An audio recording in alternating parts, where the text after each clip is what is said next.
हाजरा 2 साल से अपने बॉयफ्रेंड आमिर के साथ रिलेशनशिप में थी। इन 2 सालों में वो आमिर को बहुत चाहने लगी थी। वैसे तो इस बात में कोई शक नहीं था कि आमिर भी हाजरा को बहुत चाहता था।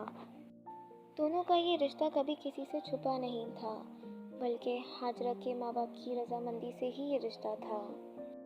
और तो और दोनों की ज़िंदगी से जुड़ा हर फर्द इस रिश्ते के बारे में जानता था, मगर जो भी आमिर और हाजरा के रिश्ते के बारे में जानता था, वो सिर्फ हाजरा को आमिर से दूर होने का मशवरा देता था। मगर हाजरा हमेशा उसे ये कह के टाल देती कि वो आमिर को जानता ही नहीं। वो आमिर को इतने अच्छे तरीके से जानती है कि कोई उसे जान ही नहीं सकता। आमिर ने हाजरा से वादा किया था कि जैसे ही उसका कारोबार एक अच्छे उरूज पे होगा, वो हाजरा से शादी कर लेगा। इसी सोच और वादे की बुनियाद में आमिर ने अपना कारोबार शुरू किया। कुछ महीने कारोबार चल रहा था। आमिर भी जी जान लगाकर मेहनत कर रहा था कि कुछ महीने गुजरे ही थे, उसे कारोबार में बहुत बड़ा लॉस हो गया। अब तक आमिर जितना भी कमा रहा था वो सारा कारोबार में ही लगा रहा था, या तो कर्जा उतार रहा था। ना कोई सेविंग्स थी, ना ही कुछ। कारोबार में लॉस होने की वजह से बाकी के कर्जदारों को उनका कर्जा पूरा करना बहुत मुश्किल होता जा रहा था। हालात तो यहाँ तक खराब हो गए कि कारोबार बंद करना पड़ गया और कर्जदार सर पे खड़े थे। आमिर बहुत परेशान था कि वो हाजरा को भी वक्त नहीं दे पा रहा था, और दूसरी तरफ हाजरा इस बात को बहुत अच्छे से समझती थी और चाहती थी कि वो किसी भी तरीके से आमिर की मदद कर सके। और इसी ख्वाहिश के चलते हाजरा ने जॉब ढूंढना स्टार्ट कर दी। वक्त गुजरता जा रहा था, ना आमिर की जॉब लग पा रही थी, ना हाजरा की। महीने हो गए थे, लेकिन कर्जदारों को उनका कर्ज वापस नहीं मिला था। सब सर पर आकर खड़े हो चुके थे, यहाँ तक कि अब नौबत धमकियों तक आ गई थी। हाजरा आमिर की परेशानी देखकर बहुत दुखी थी, लेकिन फिर भी आमिर को इनकरेज करती रहती थी। अचानक एक दिन हाजरा के नंबर पर एक मैसेज आया। उस मैसेज में जॉब की तफसीलात थी और लिखा हुआ था, अगर आप अप्लाई करना चाहते हैं तो अभी रिप्लाई करें। वो मैसेज पढ़कर हाजरा ने कुछ ना सोचा और रिप्लाई कर दी। कुछ ही देर में उस अनजान शख्स का रिप्लाई आया और हाजरा उससे बात करने लगी।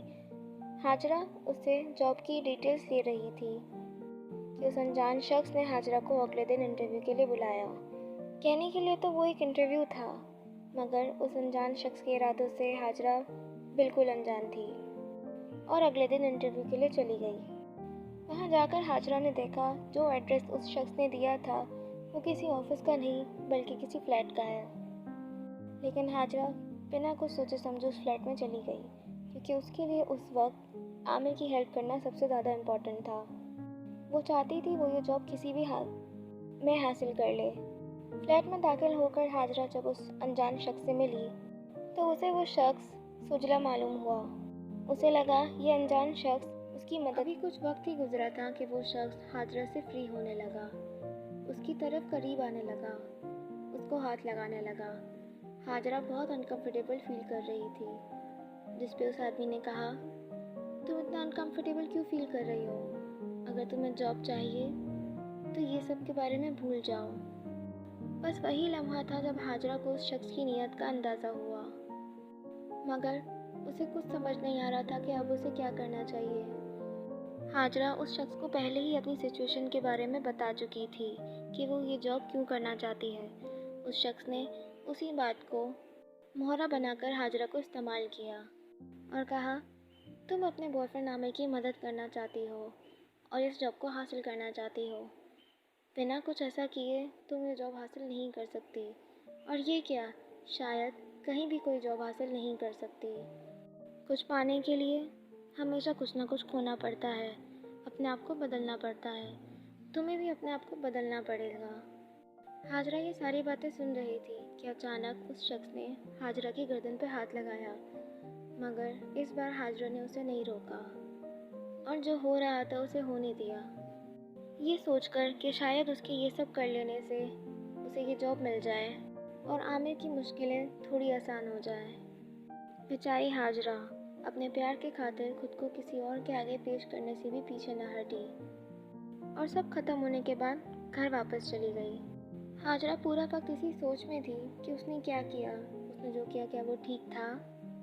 वो ये सोच ही रही थी कि उस शख्स ने हाजरा को मैसेज किया और कहा, तुम्हारी जॉब तो पक्की है, लेकिन अब तुम्हारी अगली मीटिंग बॉस के साथ होगी। जिस तरह तुमने मुझे खुश किया है, वैसे ही बॉस को खुश कर दो तो ये जॉब सिर्फ तुम्हारी। लेकिन हाजरा अब जाना नहीं चाहती थी। उसे कुछ भी अच्छा नहीं लग रहा था। वो प्यार आमिर से करती थी और ये सब आमिर के लिए ही कर रही थी, लेकिन कहीं ना कहीं ये सब गलत था, ये वो बात जानती थी। यही सोचकर हाजरा ने साफ इनकार कर दिया और उस शख्स ने हाजरा को सोचने का वक्त दे दिया कि तुम सोच लो, अभी 2 दिन है तुम्हारे पास। उन 2 दिन हाजरा के दिलो दिमाग में उथल पुथल चलती रही कि उसे क्या करना चाहिए।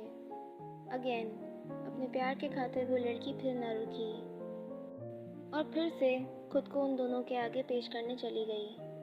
मगर उसे नहीं पता था इस बार ये शख्स अपनी हर हदें पार कर देगा। हाजरा गई तो अपनी मर्ज़ी से थी और अपनी ही मर्ज़ी से उन दोनों के आगे अपने कपड़े उतारे थे, मगर उसे नहीं पता था कि ये दोनों उसके साथ ऐसा सलूक करेंगे। उन दोनों ने ही हाजरा, उसकी मासूमियत और उसके जिस्म का इस्तेमाल किया। उस सारे वाक़ये के दौरान हाजरा सिर्फ यही सोच रही थी, ये उसने अपने साथ क्या कर लिया। उसे यहाँ कतई नहीं आना चाहिए था। इन सब से फारिग होते ही हाजरा घर चली गई। घर जाते ही उस शख्स के मैसेज करने पर हाजरा ने उसे साफ मना कर दिया कि मुझे आपकी जॉब नहीं चाहिए, मैं और ये सब नहीं कर सकती। आपने आज मुझे अपने बॉस के आगे भी सुला दिया, आगे और लोगों के आगे सुलाते रहेंगे। मैं ऐसा और नहीं कर सकती, कतई नहीं कर सकती। उस शख्स ने हाजरा को बहुत सख्त लहजे से कहा कि तुम चाहती क्या हो, तुम जैसी लड़कियां ऐसी लायक है। हाजरा ने कॉल काट दी और कॉल काटने के थोड़ी देर बाद ही उसने आमिर को ये सारी बातें बता दी। आमिर बहुत गुस्से में था। उसने हाजरा को कहा, तुम पागल हो, तुमने ये सब क्यों किया, तुम्हें ये सब नहीं करना चाहिए था, मैं सब संभाल रहा था। और पूरे 2 दिन हाजरा से बात नहीं की। अगले दिन उस शख्स का फिर से मैसेज आया। वो शख्स फिर से हाजरा को मिलने के लिए बुला रहा था, लेकिन इस बार हाजरा ने बहुत सख्त लहजे में उसे जवाब दिया कि वो और ये सब नहीं कर सकती। वो कोई ऐसी वैसी लड़की नहीं है जो हर बार एक नए बंदे के आगे सो जाए, वो भी उस जॉब के लिए जो शायद उसे कभी मिलेगी भी नहीं।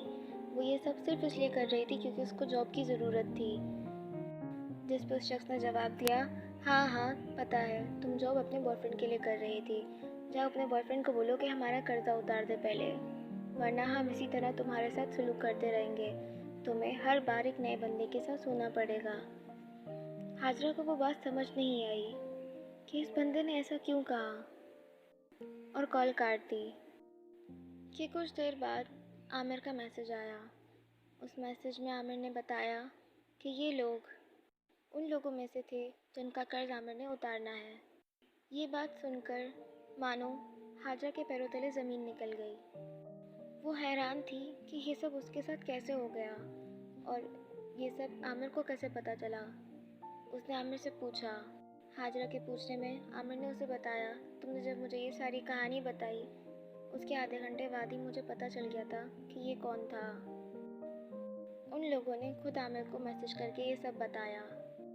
हाजरा इस बात से दुखी थी कि 2 दिन से आमिर ये सब जानता था और फिर भी वो उससे बात नहीं कर रहा था।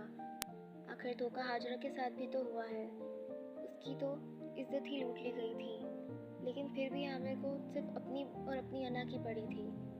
हाजरा के दिमाग में ये सब बातें चल ही रही थी कि आमिर ने उसे छूटते ही कहा, मैं तो तुम्हें मना करता था, मुझे फेसबुक या किसी भी सोशल अकाउंट पे कभी टैग मत किया करो, मैं तुम्हें इसीलिए हमेशा अपना राज बना के रखना चाहता था। ये तुम ही थी जो हमेशा हर सोशल अकाउंट पे मेरे साथ अपनी तस्वीरें मुझे टैग करके पोस्ट कर दिया करती थी, अब देखो क्या हो गया।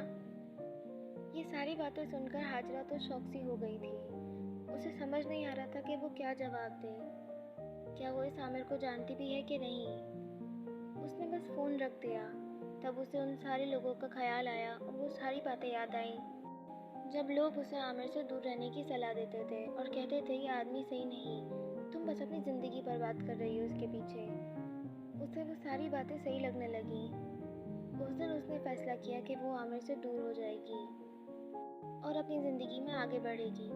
और उसने ऐसा किया भी और दोबारा कभी पलट कर पीछे नहीं देखा।